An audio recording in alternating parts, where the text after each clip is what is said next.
Well, as always, I've got some clients here in front of me, so I'm going to let you adore this beautiful guitar before we get started today. You can gaze upon what I'll be working on today. I'll be right with you.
We bought a Teton about 4 years ago. Yeah, I bought it in here. In here, it is the most beautiful wood I ever saw. They did a great job. Boy, I love that wood. So you get it. I'm gonna sneak around. Okay. Yeah.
Hey,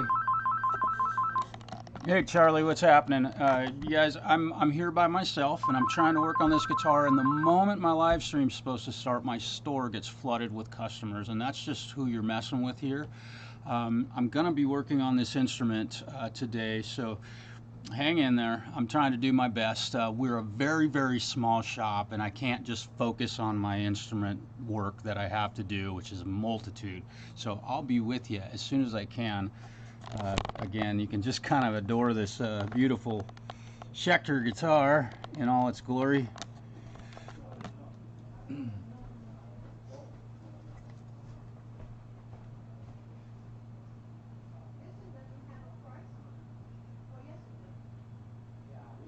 Most of them will have a tag on the very top.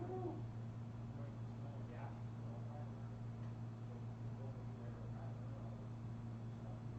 That's a little parlor guitar with an open headstock. Those things are just absolutely stunning. They are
out all this stuff. He's used every one. He's used every one of them.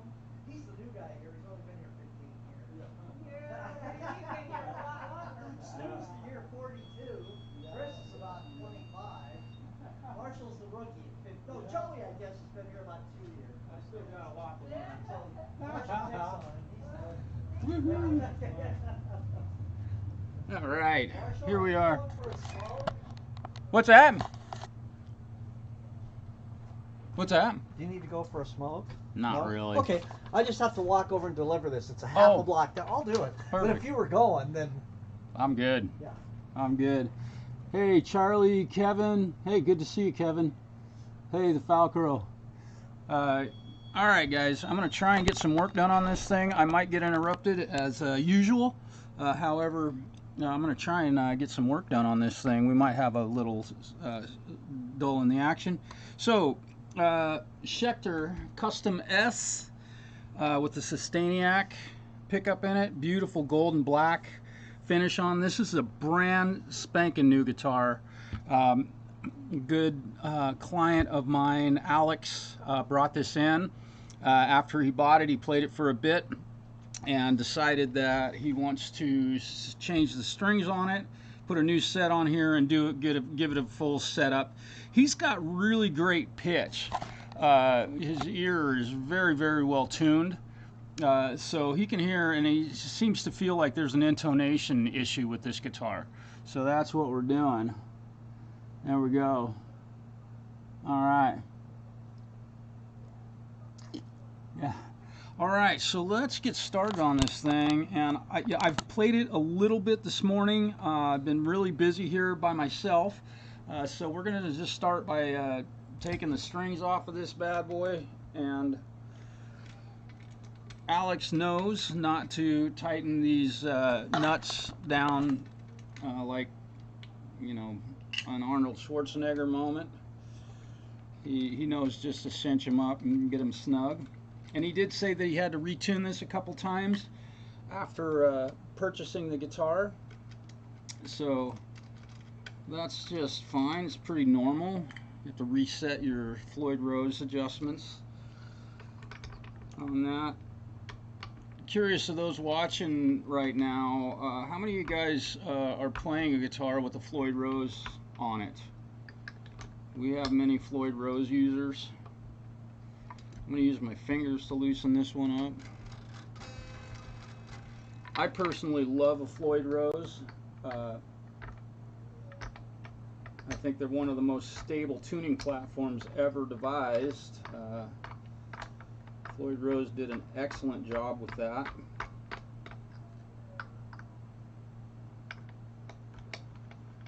There we go. And get these strings off of here.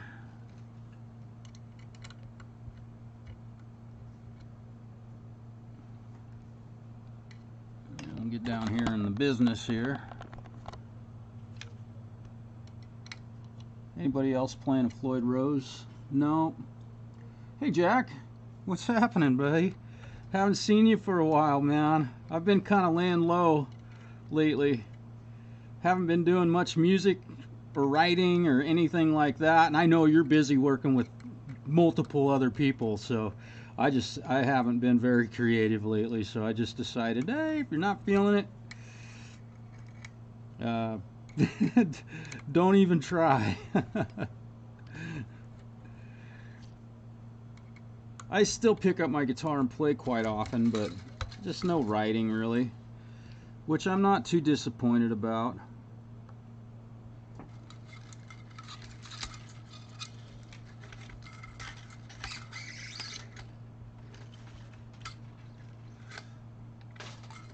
Jack, curious, man, do you have a Floyd Rose? Seems like you do have one or two Floyd Rose laden guitars. Am I correct on that assumption?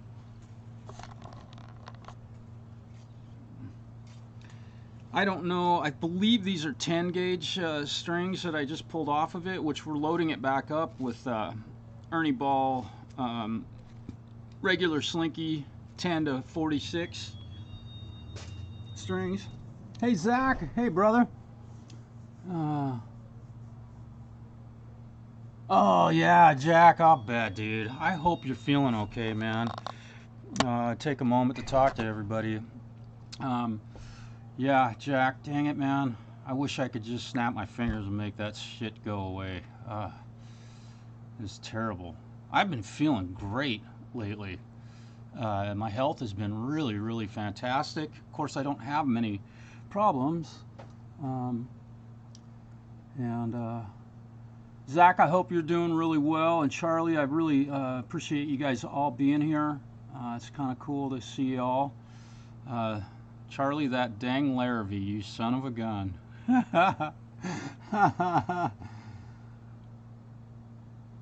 Oh, okay. All right. So you've got an EVH and an Ibanez. I think I've seen both of those, if I'm not mistaken. Um, so this is going to be kind of a, not a ton of, learning if you've worked with Floyd roses before. This isn't going to mean much to you, but if you have a guitar with a Floyd rose on it, this might be a really great video for you to watch. Now, when I start out with a guitar that's of this nature, what I do is I typically check the neck when I first start and make sure that that neck is perfectly flat. And when I say that, I mean the wood on the neck. I don't care about the frets at this point. I want to make sure that the wood's nice and level so that I've got a nice level playing field. And I also know that when I put these strings on it, that's going to create some neck relief. Prisoners. Oh, yeah, thanks, Falcro. I appreciate that. Prisoners. Right? Let me bring you up to this end here, and we'll take a look at the truss rod. There's my Phillips. And gold screws, gold hardware on this. Got to be so careful not to scratch this stuff. This is a brand spanking new guitar my buddy Alex owns, and I know he just loves this thing. I think he has one other one that I may have had on my show at some point. That's so cool that Schecter makes it so that you can't get the here check this out. I can't get the truss rod cover out of there without forcing it. I'm gonna try and get it without doing any damage to the paint. I just spit on the guitar. Yeah, that's a really, really dumb move. I'm sorry, Schecter. I'm a tech, and I'm the one that has to deal with this, not the owner of the guitar. There's 50 ways to do it better, or 100 ways to do it better, and you won't.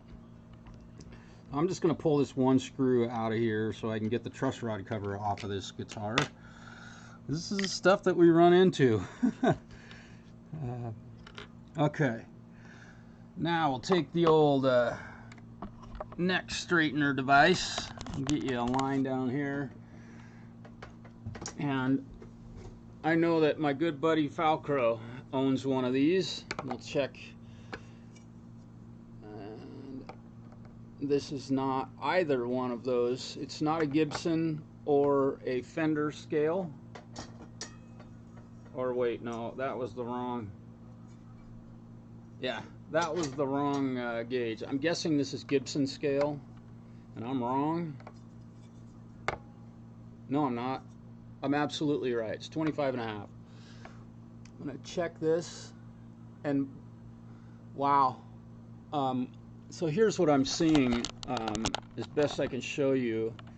I usually measure this over on one side of the fingerboard, and this thing, when I took those strings off of here, this thing is absolutely perfectly flat right now.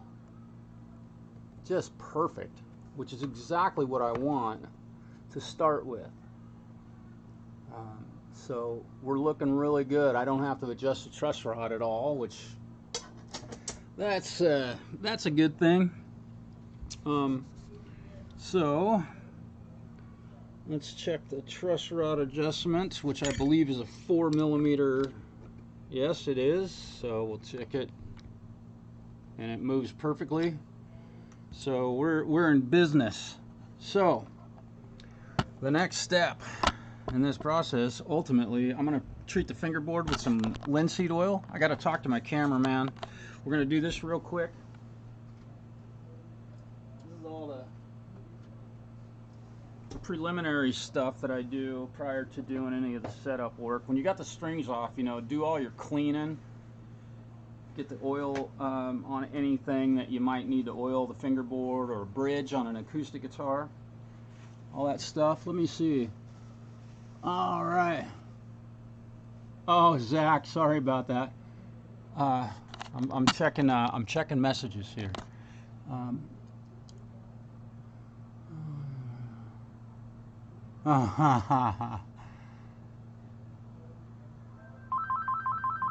Oh no, Falcro. Dude. Yeah. Zach's good to hear. Cloudy and rainy out. Oh, well, trust me, being in Oregon, if you were bummed about it being cloudy and rainy out, you'd live a long, sad life. I don't think you're in Oregon. Let's see. Low E overnight. Oh boy. Okay. Oh yeah. You guys are way too kind with your words. I appreciate that. Hopefully I can stay on this guitar today and show you a little bit about a Floyd Rose setup. They're really a lot easier than people make them out to be. I say that loosely because I've owned one since 1989 and I've always changed the strings on it, and I had someone help me learn how to work on them.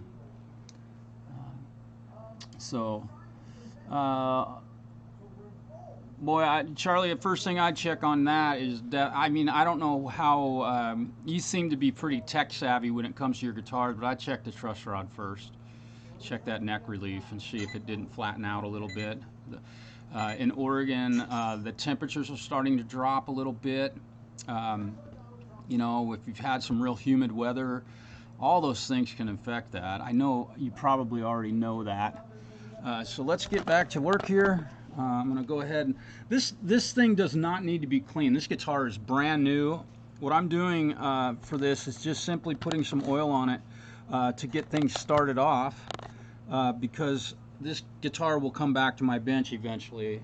Alex brings me guitars ever so often. Usually once a year, twice a year, I'll be working on one of his instruments. He's a really pretty damn good guitar player, and he trusts me, and I've never done him wrong, so I like that.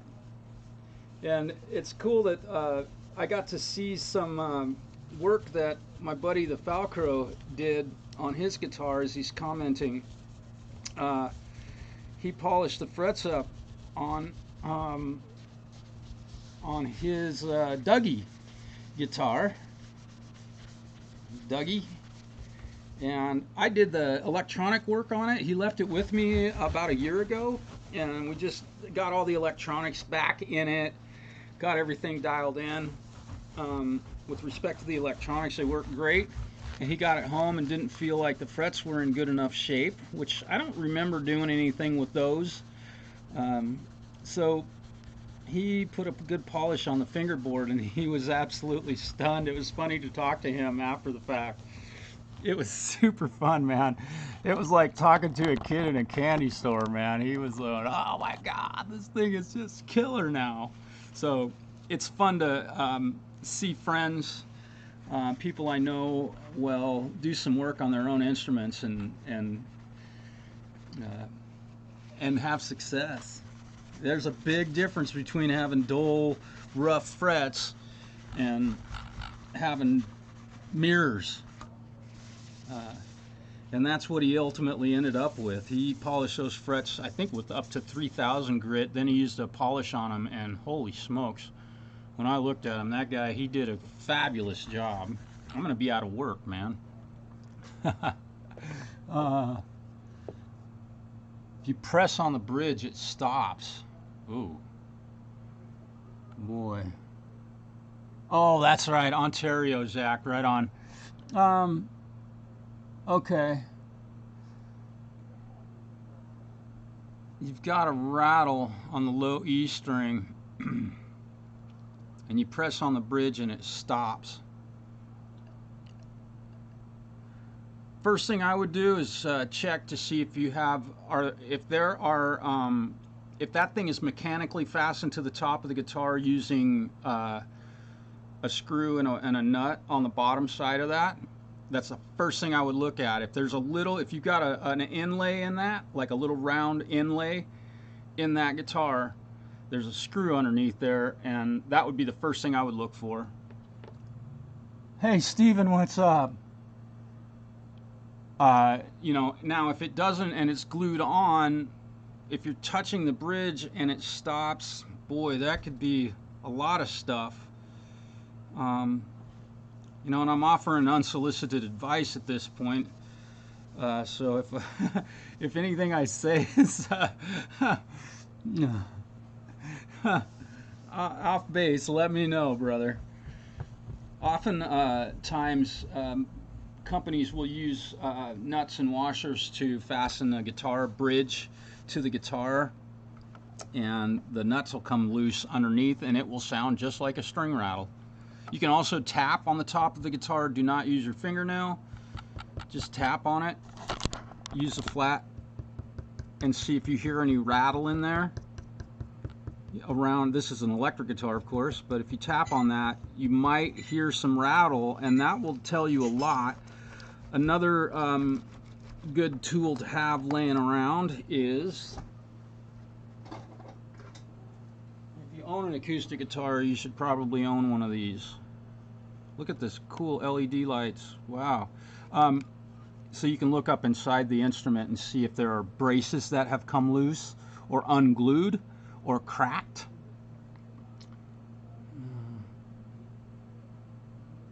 Yeah. Man, with respect to those, I've never used one.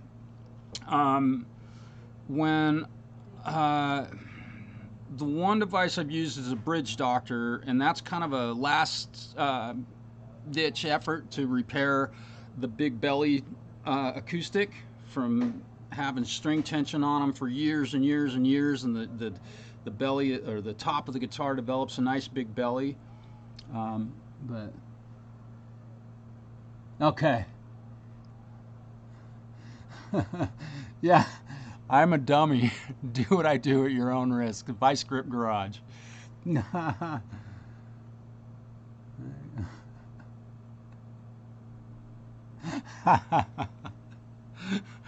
So my creative, a lot of you guys know that I record music and write music once in a while. I don't release a lot of music, and I don't want to do covers anymore, but I have an idea for a song, although I haven't been recording and haven't been feeling real creative, but all the bad things about a guitar. And it will be a satirical type song. So it might require me to record it on a ukulele, just to be satirical about it.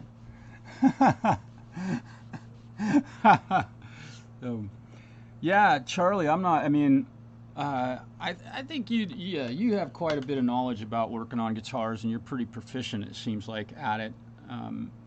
But when you start hearing rattles that they just appear overnight, oftentimes that's a nut that's come loose, or maybe the neck relief flattened out a little bit and you're getting some fret buzz. But the fact that you're putting your hand on the bridge and the buzz vanishes, that really sounds like something in there is loose. And it could be a bad string, literally. There might be a winding on that string that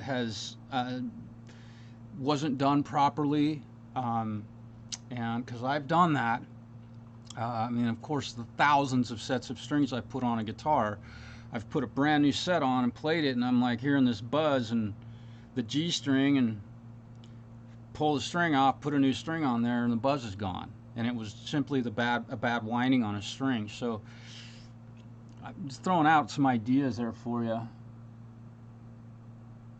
Perfectly good guitar.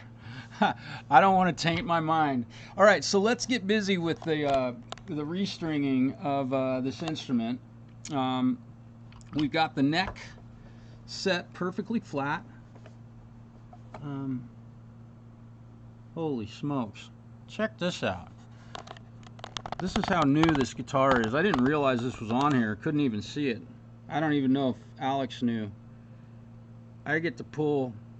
I kind of make it a rule never to take another man's condom off, but that can't be there. But like I said, he brings me his guitars the day he buys them and lets me do a setup on them. So I think he did play it a little bit. He was probably leaving that on there just to keep it safe. So there we go. We got that done.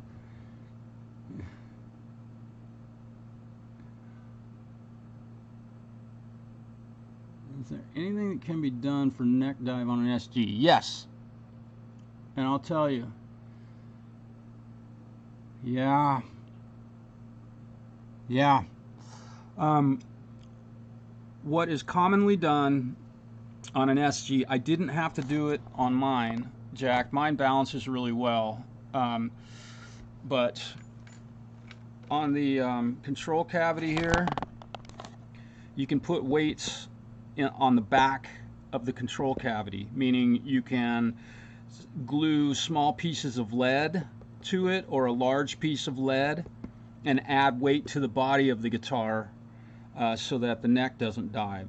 And the only real thing you got to worry about that is if you got enough space in there. You don't want to let that piece of lead go down and touch the electronics. That's a great way to do it. Or have a new cover made for it that's made out of a heavy form of metal. No pun intended, right? Actually, yeah, the pun was intended. But that's one way to do it. And I know a lot of guys who do that. Gibsons are interesting, SGs are. And I think sometimes neck dive can be influenced. We're going to throw some strings on this bad boy. Neck dive can be influenced because of the shape of the person playing it. And that's nothing, negative about that. I happen to be a real little guy, and so my neck doesn't dive. But if I was bigger, just if I was a taller person, maybe if I was shorter, the physics kind of take over. But putting a weight in that control cavity is a great way to do it. Oh.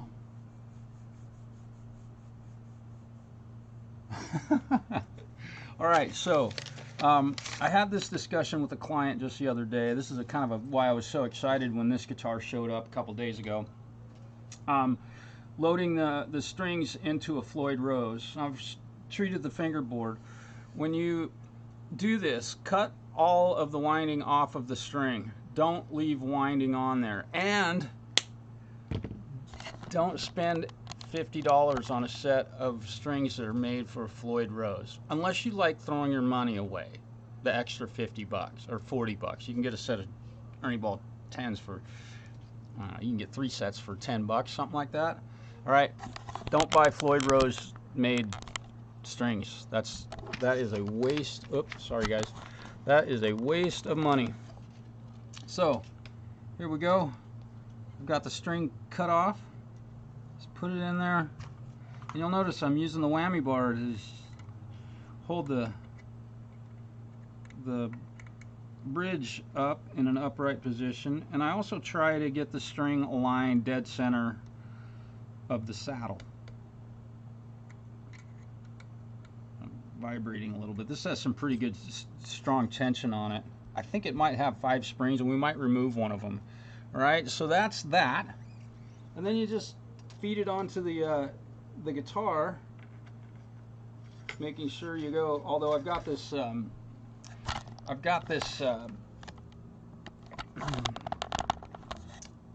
pressure plate, I guess what you would call that. I don't know what to call that. A string tree. Got the string tree loose, so we'll leave that loose for the time being because we may have to turn the truss rod. And just string it up like a normal Les Paul or anything else. whatever your process is for doing this, if you do it like that, that's a great way to do it. And on this guitar, I have to be really careful with my string winder because of the shape of these edges. If I go back here and turn on this one, you'll notice that my string winder, oops, probably couldn't see that. I need to talk to my cameraman. He's slacking. I have to be real careful with my string winder because it's hitting the top of the headstock there. On this one, it sticks out far enough that I can get it, but these top ones, I have to be real careful. So we'll repeat this process. I'll try and go as quickly as I can. Let's see how fast I can do this. Now I'm hurrying, all right? And you can take all the strings out of the package and just snip them all off at the same time. So usually I load them all in at this end and then take them up to the other end. Let me get this, I still got to talk to my cameraman, he's slacking. Hoping that your view is okay. And again, this is not an Arnold Schwarzenegger moment. Get them snug and stop. On the bigger strings, they kind of squish a little bit, so they'll feel not tight for a bit. It takes a few seconds for you to get them all tight. Again, cut all of the windings off.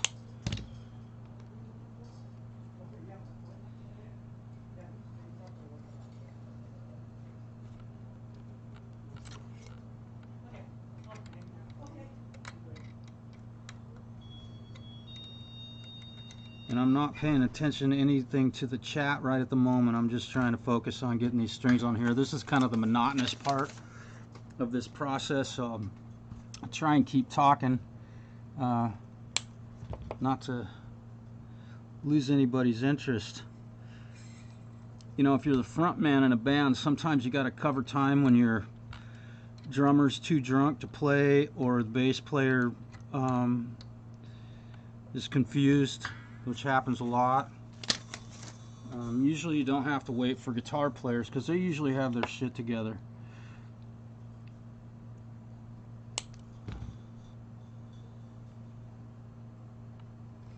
Another cool thing about a Floyd Rose style guitar that I like is that, you know, if you do break a string, they're really not, they usually don't take too much time to get a new string put on. If you're at a gig and you're playing one, you usually don't have doesn't take long, especially if you've done it. And if you watch how I'm doing this, you can see how quickly you can string up a guitar with a Floyd Rose. Now the stretching and the setup is certainly going to take longer.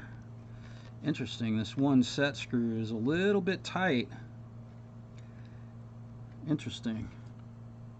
And it feels like it's threading okay, but it's not stripped or anything that I can recognize. Come on. And again, there we go. We'll go up to the other end and we'll just finish putting these strings on here. Get my cup out of the way. Woohoo!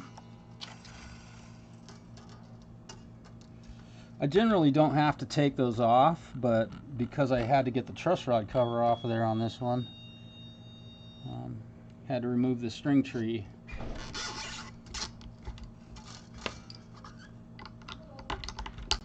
Woo! Look at that, I broke another one. I broke another one. I'll finish tightening this one up with my hand. But I know a guy who has a couple extras. And usually they're really cool colors like that. Just like that. 1, 2. He's over here. There we go. There's a lady running home to get her guitar, put a Oh! guitar string on. Perfect. Do you know how to do that? I know a guy. Well, it sure That's looks like it great. from the millions of guitars you Man. do. Millions.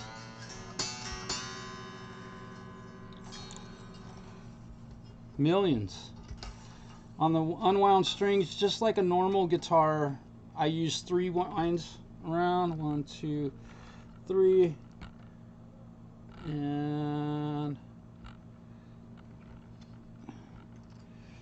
pull it through, cinch it up. There we go. Look at how tidy that looks. Isn't that cool? It just looks so neat.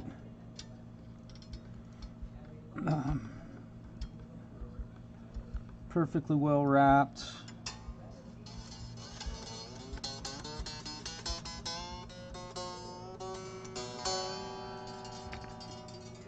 It's in tune. There it goes. Grab my favorite pair. Sometimes on these unwound strings, I'll grab a hold of them and give them a little tug, cinch that up a little bit. How am I doing on time? Am I going really slow on this one? Now, again, I don't usually have to deal with these string trees, but on this Schecter, they were so kind as to make it impossible to get the truss rod cover off, which I will fix.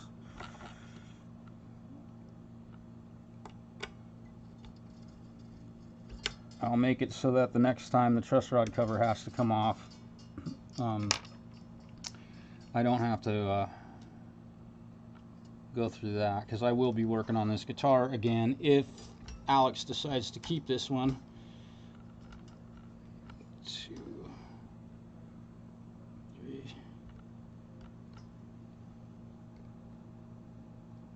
Come on.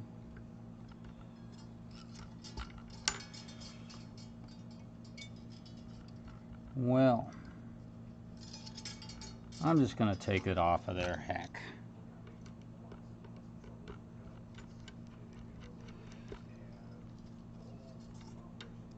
That is not usually necessary, but on this guitar, it seems to make sense.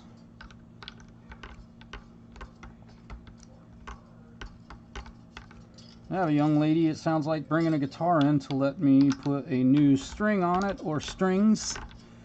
I usually try not to replace one string on an acoustic or an electric. I usually try and get them to let me put a whole new set on. 1, 2, 3.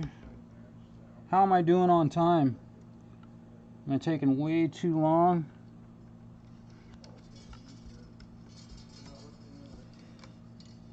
Way too long. Okay, now with this one, I'm being really careful not to ding up the finish on the headstock.